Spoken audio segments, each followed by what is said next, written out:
Հայաստանը ընդունեց Ադրբեջանի պահանջները ու ինչ է լինելու հետո երկու կողմեր հաստատեցին, որ ընդունվել է, ավարտվել է փաստորեն, այդ քննարկելու ոչինչ չկա, բայց հետագա քայլը իհարկե շատ կարևոր է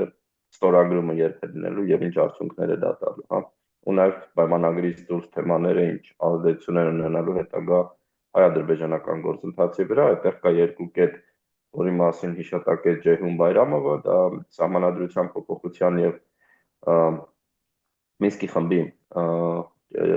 լիկվիդացիայի խնդիրներ,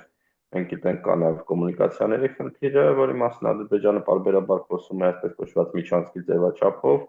ու կա չորրորդ խնդիրը, դա այսպես կոչված արևմտյան Ադրբեջանի խոսույթն է, որ Բաքուն նույնպես տարածում է եւ պարբերաբար վերակենդանացնում է, հա, իր տիրույթում։ Հիմա այս հարցերը շատ կարևոր են, պայմանագիրը խաղաղության, հա, կամ համաձայնագիրը 17 կետերը, որոնք համաձայնեցված են, երբ է ստորագրվելու, նույնիսկ եթե համաձայնեցված է, այդ մնացած կետերի շուրջ ինչ գործընթաց է լինելու։